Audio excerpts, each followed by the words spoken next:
Naomi never expected the words to come from her own mother. It was an ordinary Sunday evening, the kind where the family sat in the living room after dinner, the TV humming in the background. She was scrolling through her phone, half listening to her younger brother's jokes, when her mother's voice cut through the noise. "Next month, you shall pay rent." The room went quiet.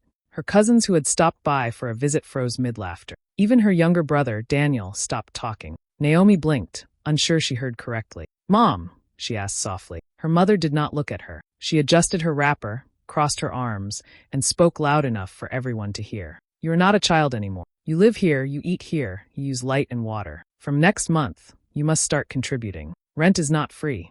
The words struck Naomi like a slap. She had always worked hard, always tried to support the house in her own way, buying groceries when she could, paying for her brother's school supplies, even sneaking small money into her father's hands when he looked. She did it quietly, never keeping count, never asking for praise. Yet here was her own mother, throwing her under the weight of shame before everyone. Her cousins shifted uncomfortably. Daniel's eyes darted from his sister to their mother, as though searching for a way to rescue Naomi. But no one spoke. Naomi's chest tightened. 100 thoughts ran through her mind: anger, disbelief, pain. She wanted to scream, to remind her mother of the sacrifices she had made. But the words stuck in her throat. All she could feel was the sting of humiliation. Her mother's voice carried on, sharp and clear. "Other people your age are already married or living on their own. You are here, eating our food, sitting in this house as if it is a hotel. You must pay your share." Naomi looked at her mother, really looked, and something shifted inside her. This was not just about money. It was about power. It was about her mother making sure everyone knew who controlled the house. The silence grew heavier. Naomi could feel the eyes of her cousins burning into her skin, waiting for her reaction. Daniel whispered her name, Naomi, his voice small, almost pleading. She sat up straight, her voice calm but cold. "If rent is what you want, then rent you shall have," she said. Her words hung in the air, colder than the evening breeze slipping through the open window. Her cousins gasped. Even her mother paused, her lips tightening, as if Naomi's answer carried a meaning she had not expected. Inside, Naomi's heart was breaking, but outwardly she held her mother's gaze unflinching. For the first time, she allowed the silence to work in her favor. Something deeper had been set in motion, and everyone in that room could feel it. That night would not be forgotten.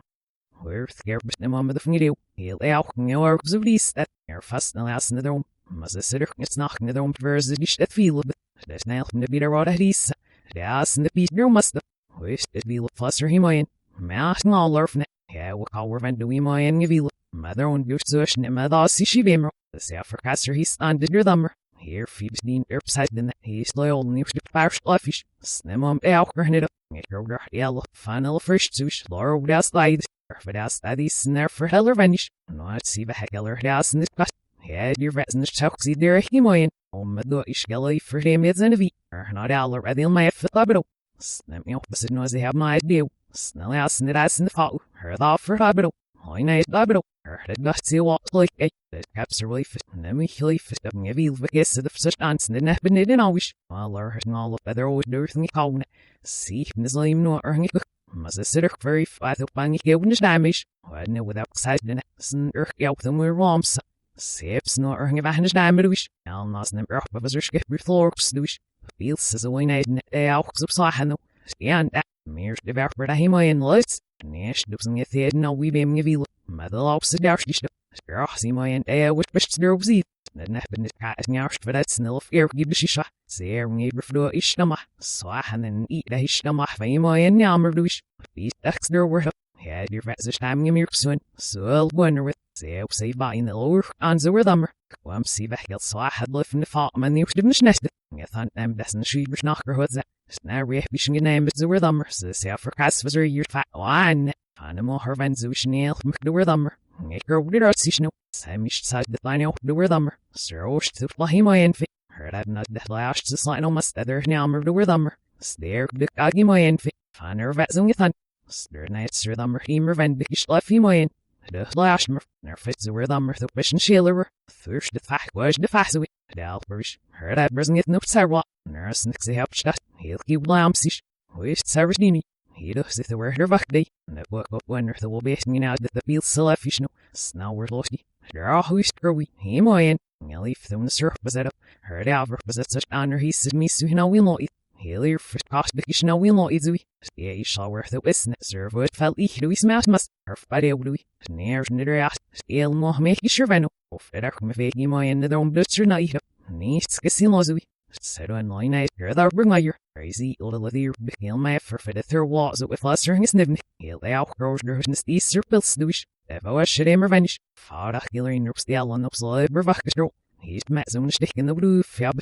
Scopes cats on either fair, but Matsuish. Nay, her and it servants in her earth to him. Shah, your scattered lurfs, the sergeant near running it off. Bashing the looks in there for the plasma massish. Snack you not. And we in the lush reduced. Yeah, then your stick armor was set as her wang all her wish. Snail from Bathon is Betsy Moyen. All based on the roof, be healer, big sense of near slumps through them. The underfoot so much spalks this 9 off seal my fin. Her healers are used to bash this taller the offer. Yeah, with that smears to it. Nor of a sensitive lump singing arts in the V-beam. And the shake is there near their foot mirrors the Himoyan. Hoax and shin if for fat air, hope he some that he lives snaps her own off there. We are goes up first that theme, but sensitive Berdinam. More make her with no must. Here and wrote me see das line. So Garcher have his own game and did shake color when the fall be among my vinac. Her old fino to wish. He'll my fin the thingers stay out in the zoo at a Himoyan. It was a Thursday evening when Naomi's world shifted again. She had come home tired from work, her shoes dusty, her head aching. She dropped her bag in her room and went to the kitchen to get water. On her way back, she heard voices coming from the veranda. Her mother and her aunt were sitting there, talking in low tones, but the words carried clearly in the still night. At first Naomi wanted to pass by quietly, but something in her mother's tone made her pause. She stood in the shadow near the doorway, listening. "This girl is becoming too stubborn," her mother was saying. "She thinks she is a woman because she works small money. Every time she carries herself as if we depend on her. It is dangerous." Her aunt chuckled. "That's how these girls behave once they taste small independence. If you are not careful, she will disgrace you one day. Better to remind her who owns this house." "I have already started," her mother replied, her voice sharp. "I told her she will pay rent. If she cannot, she should go and live on her own. She cannot stay here forever, acting as if she is better than everybody." Naomi froze, her breath caught in her throat. The words pierced her deeper than she expected. Better than everybody? Was that truly how her mother saw her? She had given up so much to support the house, yet this was what they thought of her. Her aunt leaned closer. "Push her small, sister. Let her go. If she gets her own place, she will learn life is not easy. And if she fails, she will come crawling back. Either way, she will be humbled." Her mother sighed. "That is my plan. She must learn she is not the head of this family. She must not outshine her brothers or make me look weak. She is still a child." The conversation burned into Naomi's ears. She wanted to step out, confront them, demand why her sacrifices were being twisted into arrogance. But she could not move. She stood there, heart pounding, until her aunt changed the subject. Then she slipped back into her room, silent as a shadow. Alone in the darkness, Naomi sat on her bed, trembling. Betrayal wrapped around her like a cold blanket. It wasn't just about rent anymore. Her own mother wanted her out, not because of money, but because she feared Naomi's strength. She feared Naomi's independence. Tears filled her eyes, but she wiped them away quickly. Crying would not solve anything. If this was truly how they saw her, then she had to rethink her place in the house.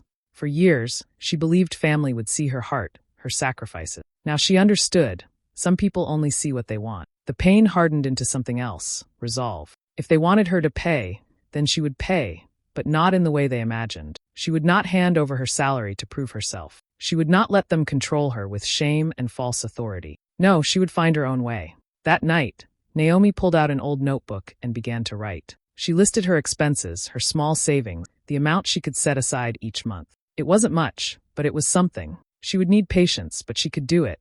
She began sketching the outline of her escape.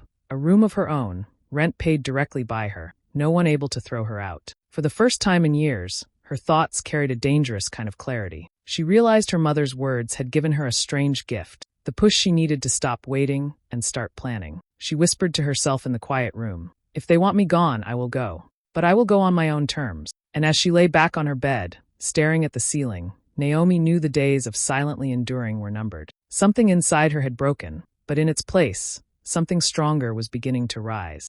The next morning, Naomi could hardly look at her mother without hearing those words again. She must not outshine her brothers. She is still a child. The betrayal echoed in her ears. She tried to focus on her chores, tried to push it aside, but the weight of it followed her everywhere. That evening, while her mother was folding clothes in the living room, Naomi finally gathered the courage to speak. Her hands trembled, but her voice was steady. "Mom, I overheard you and Ani last night," she said quietly. "I know what you think of me, that I am proud, that I'm trying to outshine everyone. But that's not true.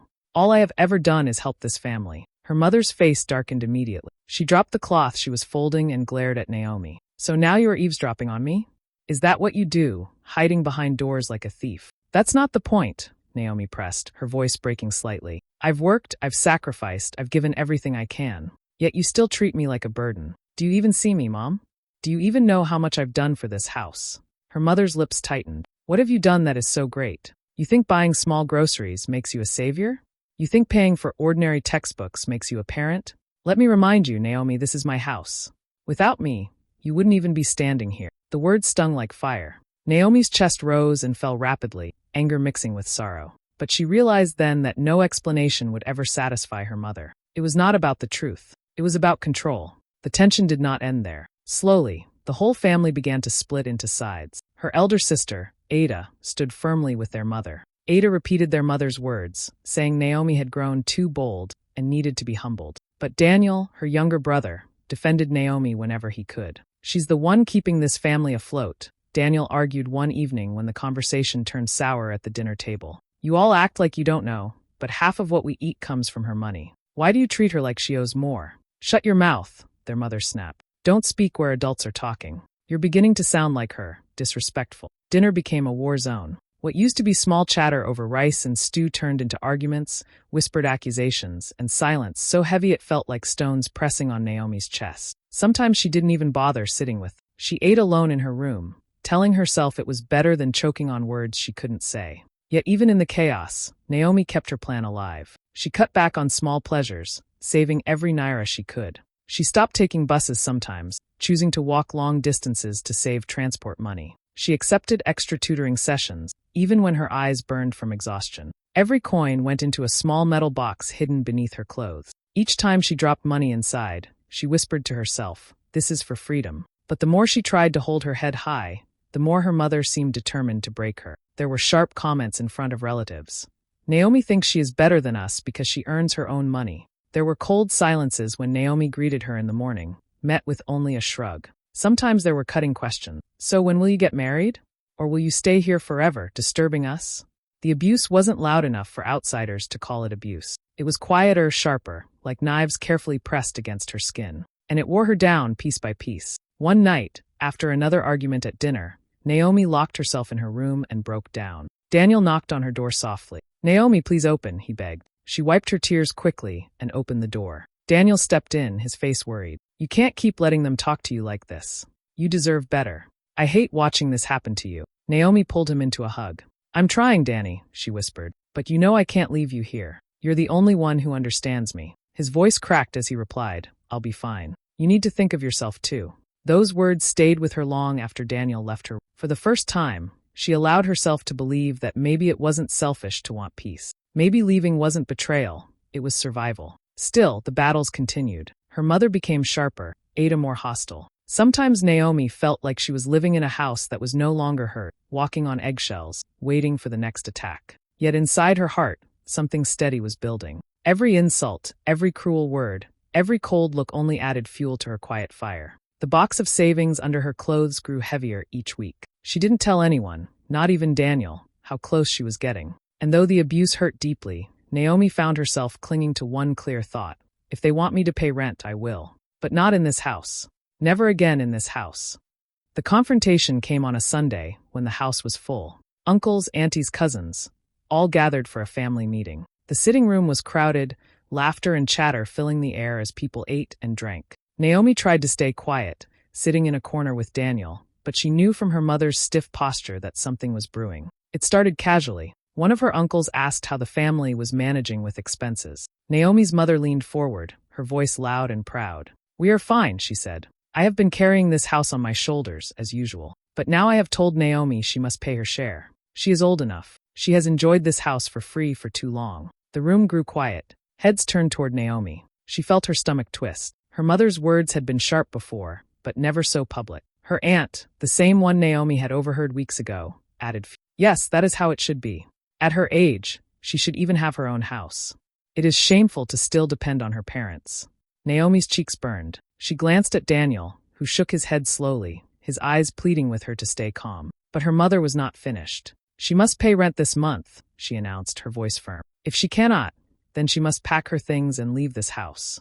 The words cut through the air like a knife. Some relatives murmured, others looked at Naomi with pity. Ada smirked, clearly enjoying her sister's humiliation. Naomi stood slowly, her legs trembling but her voice steady. So this is what it has come to. You want me to pay rent or leave? Yes, her mother snapped, her eyes flashing. And I am saying it before everyone, so you will not pretend you did not hear me. Choose rent or the door. The room held its breath. Naomi reached down into her bag and pulled out a brown folder. Her mother frowned, confused. Naomi held it up, her eyes sweeping across the room. I already chose, she said quietly. She opened the folder and pulled out a set of documents. This is the lease agreement for my own apartment. I signed it 2 weeks ago.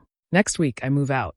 Gasps filled the room. Her mother's eyes widened, then narrowed. What nonsense are you talking about? Naomi placed the papers on the table for everyone to see. The landlord's signature, the receipt for her first rent payment, it was all there. You wanted me to pay rent, she continued, her voice clear. I will, but not here. Never again here. The room erupted in whispers.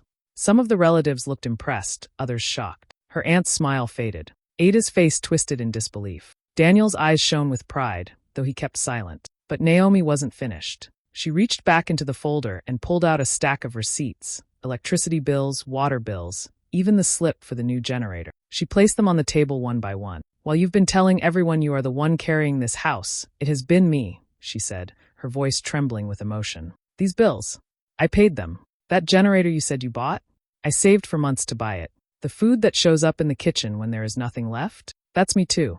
I have been supporting this family quietly, without complaint, without demanding recognition. And yet here I am, being told I am a burden. The room went silent. You could hear a pin drop. Her mother's face turned red, her mouth opening and closing without word. Naomi's hands shook as she continued. I never spoke because I thought family meant sacrifice. I thought family meant we protect one another. But I see now that in this house, family means power, control, humiliation. She looked around the room, her eyes shining with tears she refused to let fall. I will not stay here to be broken anymore. Her mother slammed her hand on the table. You dare to embarrass me in front of everyone?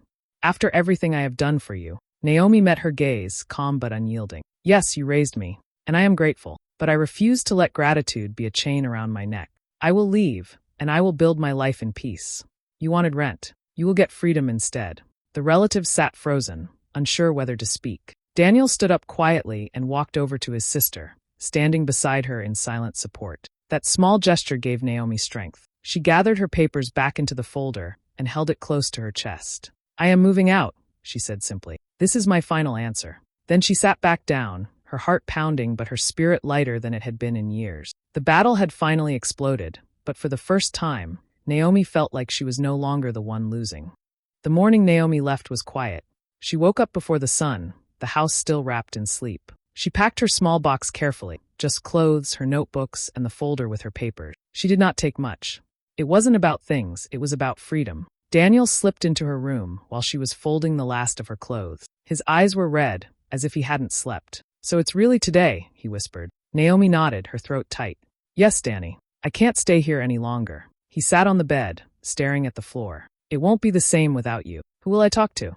Who will stay up with me when I can't sleep? Naomi knelt in front of him and held his hand. You'll be fine. You're stronger than you think. And I'm not disappearing. You can visit me anytime. My door will always be open for you. Tears slipped down his cheeks. He tried to wipe them quickly, embarrassed, but Naomi hugged him tight. For a moment, neither of them spoke. The silence said everything. When she finally pulled away, she pressed something into his hand, a small key. This is for you. My new place. Anytime you need peace, anytime you just want to breathe, you can come. Daniel looked at the key, then at her. I'll miss you, Naomi. I'll miss you too, she whispered. She carried her box out through the sitting room. Her mother was awake by then, standing by the doorway. The look on her face was unreadable, anger mixed with something softer, though quickly hidden. So you're really leaving, her mother said, her voice cold. Yes, Naomi replied simply. You think you can survive out there without this family? You'll come running back when life humbles you. Naomi paused, the weight of her box heavy in her hands. She turned to face her mother fully. Maybe life will humble me. Maybe I'll struggle. But I'd rather struggle in peace than live here in chains. Her mother's mouth tightened, but she said nothing more. Naomi walked out, her steps steady. The first days in her new apartment were strange. The room was small, the walls bare, the mattress thin. She ate plain noodles for dinner and used a bucket for bathing. But every time she locked her own door, every time she cooked her own meal without hearing complaints, she felt something she hadn't felt in years: peace. She began to heal in little ways. She decorated her window with the white curtains she once dreamed about. She bought a small second-hand desk and placed it by the window, exactly as she had imagined. She worked hard, but now when she came home tired, the space welcomed her instead of weighing her down. In the quiet, she started to hear her own thoughts again. She journaled at night, writing about her pain, her hopes, her plans. Slowly, the anger faded, replaced by strength. Of course, her mother called. The first time, Naomi ignored it. The second time, she picked up. "Come back home," her mother said flatly. "Stop pretending you can do this alone." Naomi closed her eyes, listening to the familiar tone of control. But when she spoke, her voice was calm. "I am not pretending, Mom. I am living. I am free. And I will not return to the same pain." Her mother's voice rose, but Naomi gently ended the call. She sat in the silence afterward, her heart pounding, but she did not cry. She realized then that she had truly crossed over. There was no going back. Daniel visited her a week later. When he stepped into her little apartment, he smiled. "It's small," he said, "but it feels like home." Naomi laughed softly. "That's because it is. It's mine." For the first time in a long while, Naomi felt whole. She had walked through betrayal, humiliation, and heartbreak. But standing in her own space, she knew she had found something greater than approval. She had found hers. One evening, Naomi sat by the window of her small apartment, the city lights flickering in the distance.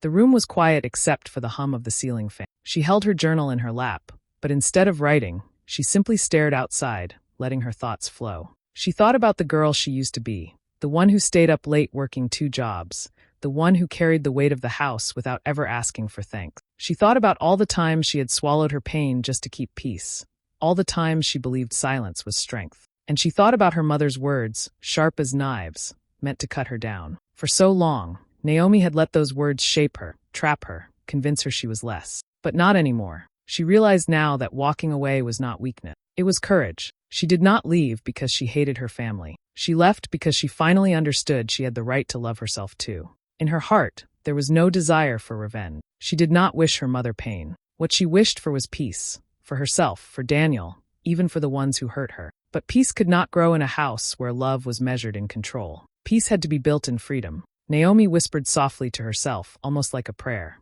"Sometimes leaving is the loudest way to love yourself." The words settled in the room like music. She felt them sink deep into her chest, washing away the last of her shame. For the first time in years, Naomi did not feel small. She did not feel invisible. She felt free.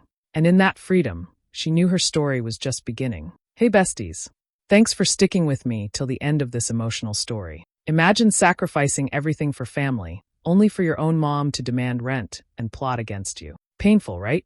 But sometimes walking away is the only way to find peace and self-respect. If you enjoyed this, please like, share, drop a comment, and subscribe for more powerful stories. See you in the next one. Bye.